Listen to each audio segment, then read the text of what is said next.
ನಮಸ್ಕಾರ ಸ್ನೇಹಿತರೆ, ನಾನು ಕಾರ್ಬಲ್ಲಿ ಜಗದೀಶ್. ಸ್ನೇಹಿತರೆ, ಬನ್ನಿ ಇವತ್ತಿನ ವಿಡಿಯೋದಲ್ಲಿ ಗೃಹಲಕ್ಷ್ಮಿಯ ಫಲಾನುಭವಿ ಮಹಿಳೆಯರು ತಪ್ಪದೇ ಈ ವಿಡಿಯೋ ನೋಡಬೇಕು. ಏನಕ್ಕೆ ಅಂತಂದರೆ ತುಂಬ ಜನ ಮಹಿಳೆಯರು ನೀವು ಇನ್ನೂ ನಮಗೆ 17ನೇ ಕಂತು, 18ನೇ ಕಂತು, 19ನೇ ಕಂತು ಹಣ ಬಿಡುಗಡೆ ಆಗಿಲ್ಲ ಅಂತ ಇದ್ದೀರಾ. ಅವರು ತಪ್ಪದೇ ಈ ವಿಡಿಯೋ ನೋಡಿ, ಫುಲ್ ಡೀಟೇಲ್ಸು ಅವರಿಗಾಗಿ ಈ ವಿಡಿಯೋದಲ್ಲಿದೆ. ಮತ್ತು ಬಾಕಿ ಉಳಿದಿರುವ 20ನೇ ಕಂತು, 21ನೇ ಕಂತಿನ ಹಣ ಕೂಡ ಯಾವಾಗ ಜಮೆ ಆಗುತ್ತೆ ಅಂತಂದ್ಬಿಟ್ಟು ರಾಜ್ಯ ಸರ್ಕಾರದಿಂದ ಏನು ಹೊಸ ಅಪ್ಡೇಟ್ ಕೊಟ್ಟಿದ್ದಾರೆ ಅನ್ನೋದ್ರ ಬಗ್ಗೆ ಫುಲ್ ಡೀಟೇಲ್ಸು ಈ ವಿಡಿಯೋದಲ್ಲಿ ನಾನು ನಿಮಗೆ ತಿಳಿಸ್ಕೊಡ್ತೀನಿ. ಬನ್ನಿ ಸ್ನೇಹಿತರೆ, ಯಾರೆಲ್ಲ ನಮ್ಮ ಚಾನಲ್ ನೋಡ್ತಾ ಇದ್ದೀರಾ ದಯವಿಟ್ಟು ನಮ್ಮ ಚಾನಲ್ಗೆ ಒಂದು ಸಬ್ಸ್ಕ್ರೈಬ್ ಮಾಡಿ ಮತ್ತು ಒಂದು ಲೈಕ್ ಕೊಟ್ಟು ಸಪೋರ್ಟ್ ಮಾಡಿ. ನೋಡಿ ಸ್ನೇಹಿತರೆ, ಗೃಹಲಕ್ಷ್ಮಿ ಯೋಜನೆ ಅಡಿಯಲ್ಲಿ ಪ್ರತಿ ತಿಂಗಳು 2,000 ಹಣವನ್ನು DBT ಮೂಲಕ ನೇರವಾಗಿ ಫಲಾನುಭವಿ ಮಹಿಳೆಯರ ಬ್ಯಾಂಕ್ ಖಾತೆಗೆ ಜಮಾ ಮಾಡ್ತಾ ಇದೆ. ಒಂದು ವೇಳೆ ನಿಮಗೆ ಗೃಹಲಕ್ಷ್ಮಿ ಯೋಜನೆ ಹಣ ಬಂದಿಲ್ಲ ಅಂದರೆ ಇದೇ ಕಾರಣಕ್ಕೆ ಅಂತ, ಅದಕ್ಕಾಗಿ ನೀವು ಈ ಕೆಲಸ ಮಾಡಿ ಎಂದು ತಪ್ಪದೇ ಮಾಡ್ಕೋಬೇಕು ಅಂತಂದ್ಬಿಟ್ಟು ಮಹಿಳಾ ಮತ್ತು ಮಕ್ಕಳ ಕಲ್ಯಾಣ ಇಲಾಖೆಯಿಂದ ಈ ಮಾಹಿತಿ ಕೊಟ್ಟಿದ್ದಾರೆ. ನೋಡಿ, ನಿಮಗೆ ಯಾರಿಗೆಲ್ಲ ಹಣ ಇನ್ನೂ ಜಮೆ ಆಗಲಿಲ್ಲ ಅವರೆಲ್ಲ ತಪ್ಪದೇ ಈ ಕೆಲಸ ಮಾಡ್ಕೊಳ್ಳೇಬೇಕು ಸ್ನೇಹಿತರೆ. ಹೌದು ನೋಡಿ, ಈ ಕುರಿತಂತೆ ಮಹಿಳಾ ಮತ್ತು ಮಕ್ಕಳ ಅಭಿವೃದ್ಧಿ ಇಲಾಖೆಯಿಂದ ಮಾಹಿತಿ ಬಿಡುಗಡೆ ಮಾಡಿದ್ದಾರೆ. ಗೃಹಲಕ್ಷ್ಮಿ ಯೋಜನೆಯ ಕರ್ನಾಟಕ ಸರ್ಕಾರದ ಮಹತ್ವಾಕಾಂಕ್ಷಿ ಯೋಜನೆಯಾಗಿದ್ದು ಮಹಿಳೆಯ ಸಬಲೀಕರಣಕ್ಕಾಗಿ ಸರ್ಕಾರದಿಂದ ಸಹಾಯಧನ ನೀಡಲಾಗ್ತಾ ಇದೆ.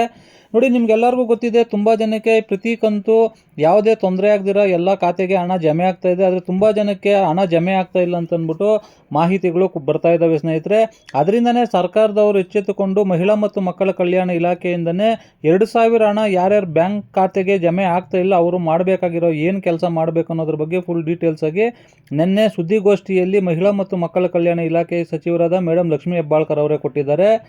ಹೌದು ನೋಡಿ, ಆಗಿದ್ರೆ ನಿಮಗೆ ಯಾರಿಗೆಲ್ಲ ಹಣ ಜಮೆ ಆಗ್ತಾ ಇಲ್ಲ ಅವರು ನೀವು ಏನು ಮಾಡಬೇಕು ಅಂತಂದರೆ, ನೋಡಿ, ರಾಜ್ಯದಲ್ಲಿ ತುಂಬ ಜಿಲ್ಲೆಗಳಲ್ಲಿ ತುಂಬ ಮಹಿಳೆಯರ ಖಾತೆಗೆ ಹಣ ಜಮೆ ಆಗ್ತಾ ಇಲ್ಲ ಅಂತಂದ್ಬಿಟ್ಟು ಕಂಪ್ಲೇಂಟ್ ಬಂದಿದೆ. ಆ ಕಾರಣಕ್ಕಿಂದನೇ ರಾಜ್ಯದ ಕೆಲ ಜಿಲ್ಲೆ ಯಜಮಾನಿಯರ ಮಹಿಳೆಯರ ಖಾತೆಯಲ್ಲಿ NPCI ಫೈಲೂರು ಮತ್ತು EKYC ಫೈಲೂರು ಕಾರಣದಿಂದ ಫಲಾನುಭವಿ ಮಹಿಳೆಯರ ಖಾತೆಗೆ ಹಣ ಪಾವತಿಯಾಗಿಲ್ಲ ಅಂತಂದ್ಬಿಟ್ಟು ನಿನ್ನೆ ಮಹಿಳಾ ಮತ್ತು ಮಕ್ಕಳ ಕಲ್ಯಾಣ ಇಲಾಖೆ ಅಧಿಕಾರಿಗಳು ತಿಳಿಸಿದ್ದಾರೆ ಸ್ನೇಹಿತರೆ.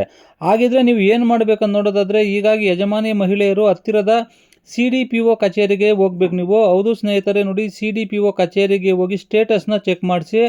ಆವಾಗ ನಿಮಗೆ ಆ ಸ್ಟೇಟಸಲ್ಲಿ NPCI ಫೈಲೂರು ಅಥವಾ EKYC ಫೈಲೂರು ಅಂತ ಎರಡರಲ್ಲಿ ಯಾವುದಾದ್ರೂ ಒಂದು ಬಂದಿದ್ರು ಕೂಡ ನಿಮ್ಮ ಖಾತೆಗೆ ಹಣ ಜಮೆ ಆಗೋದಿಲ್ಲ ಅಂತಂದ್ಬಿಟ್ಟು ಮಾಹಿತಿಯನ್ನು ಕೊಟ್ಟಿದ್ದಾರೆ ಸ್ನೇಹಿತರೆ.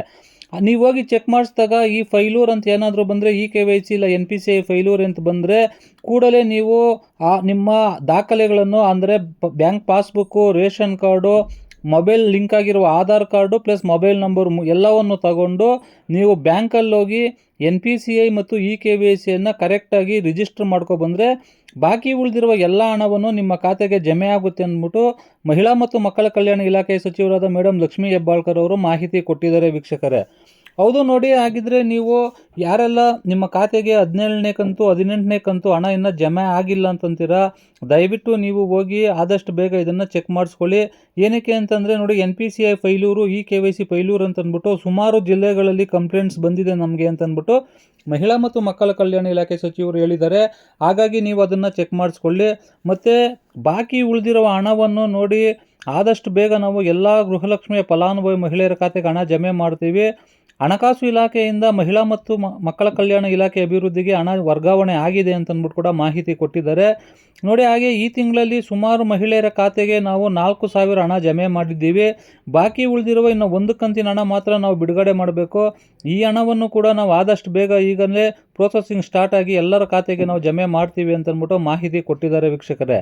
ಹಾಗಿದ್ರೆ ನೋಡಿ, ಯಾರೆಲ್ಲ ಈ ವಿಡಿಯೋವನ್ನು ನೋಡ್ತಾ ಇದ್ದೀರಾ, ಈ ವಿಡಿಯೋ ನಿಮಗೆ ಉಪಯುಕ್ತ ಆಗಿದೆ ಅನ್ಕೋತೀನಿ. ಹಾಗೆ ಯಾರೆಲ್ಲ ನಮ್ಮ ಚಾನಲ್ ನೋಡ್ತಾ ಇದ್ದೀರಾ ದಯವಿಟ್ಟು ನಮ್ಮ ಚಾನಲ್ಗೆ ಒಂದು ಸಬ್ಸ್ಕ್ರೈಬ್ ಮಾಡಿ ಮತ್ತು ಒಂದು ಲೈಕ್ ಕೊಟ್ಟು ಸಪೋರ್ಟ್ ಮಾಡಿ. ಥ್ಯಾಂಕ್ ಯು, ಧನ್ಯವಾದಗಳು, ಶುಭ ದಿನ.